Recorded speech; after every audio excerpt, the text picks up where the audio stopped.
Hey y'all, just wanted to make a video real quick because today is 3 years sober as of this moment. So 3 years ago I woke up feeling like absolute trash and here I am. I have not had a drink of alcohol since then. I have certainly stared down many beer bottles and whiskey handles in the grocery store, and at one point, I think it was somewhere around 6 months sober, I went as far as going to a bar and ordering a drink, and I sat there and stared at it for about 20 minutes, just fighting the urge to drink it and also not wanting to fall into that pit. And I ended up walking away and not drinking it, but I came as close to it as sitting at a bar and staring it down. And I haven't always done it in the best way. I mean, I would say cold turkeying it and just working so hard that you never have time to drink is not really a good way to do it, but it's gotten me to this point, and that's what I'm grateful for. I will always miss drinking, I think.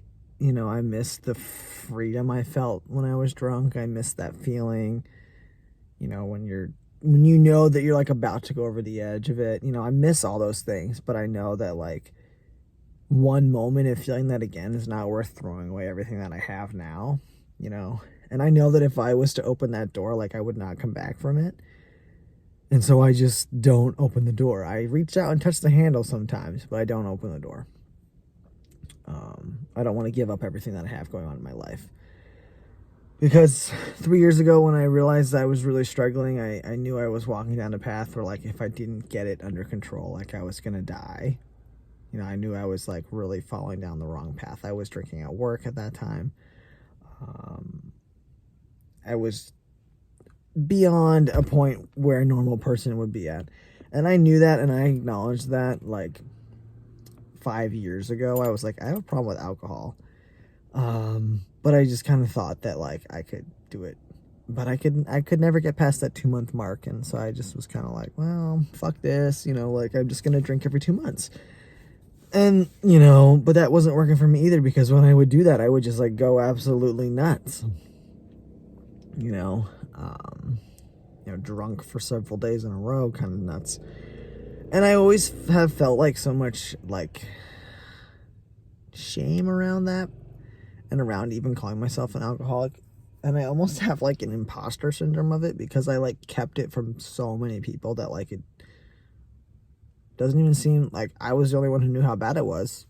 So it's like, was I even an alcoholic? Am I just, like, making it up, But the hiding it from everyone factor is definitely what addicts do. And, I certainly, like, along the way have had moments where I'm like, wow, I really, like, wish I could drink again. And I've tried to figure out how I could, like, hide it from people, like, strategically, how can I, like, keep it a secret again, and I was pretty good about doing it before.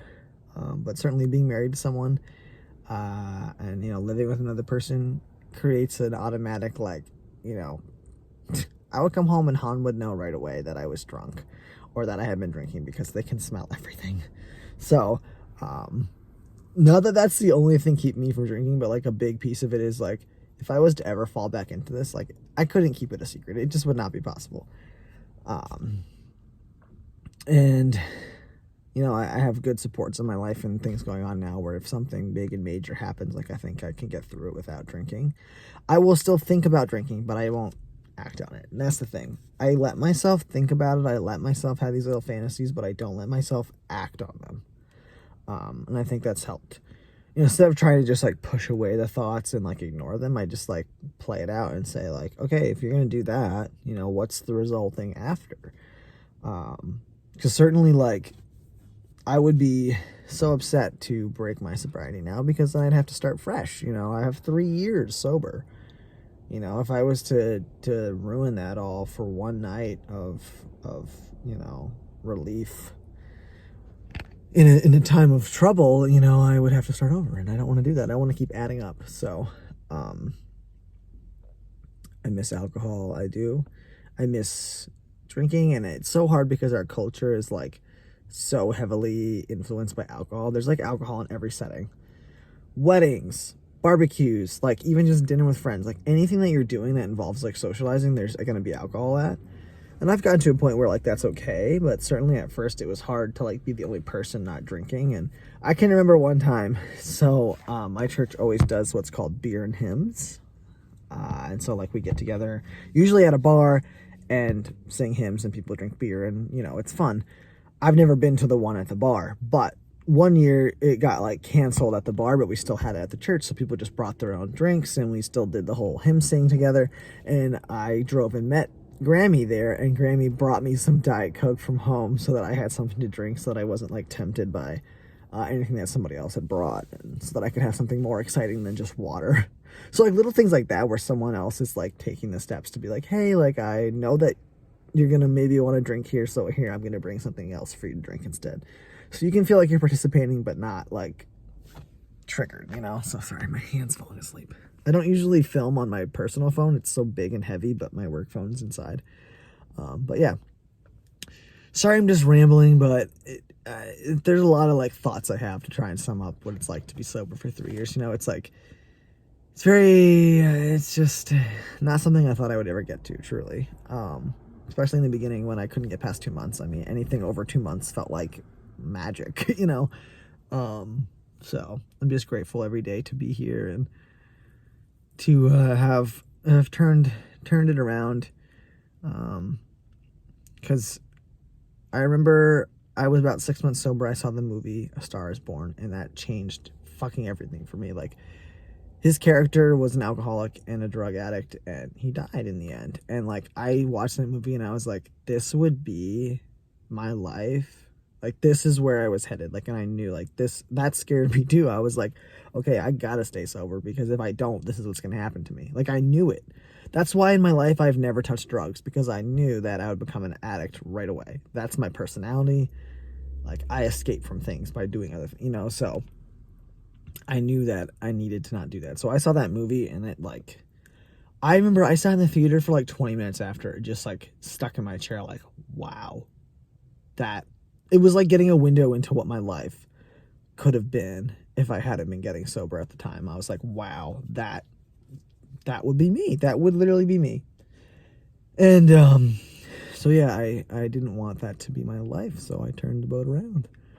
And here we are. So and I'm lucky to have a partner who doesn't drink. Han doesn't drink. Their family doesn't really drink. Most of my friends are moderate drinkers. Nobody's really goes crazy, you know, so even, not that we have many gatherings with COVID, but, you know, futuristically, it's like, it's not like I'm surrounded by people who are heavy drinkers. Like, I couldn't be in that environment all the time. Like, every once in a while, like at a wedding or something, you know, where it's like, some people are going to be drunk, whatever, but, like, I couldn't be around it all the time, so that was one of the reasons why I was lucky to meet Han, because I didn't want to have to try and navigate being a sober person with a person who drinks. So it didn't work out. I did a few dates with people that were drinkers, and it was not good. So it's good to surround yourself with good supports. I just realized I've been talking for so long, so I'm gonna shut the fuck up now. But yeah, I was looking through all my old videos yesterday in my sobriety playlist, so this video will be in that playlist as well, so you can check out some of the other stuff.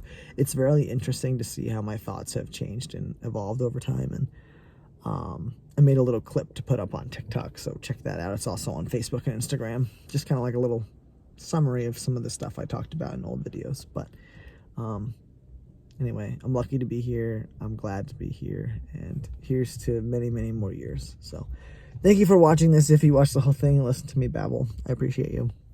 And I'm going to go to the grocery store now. So hope you guys are having a good week, and I'll talk to you next time.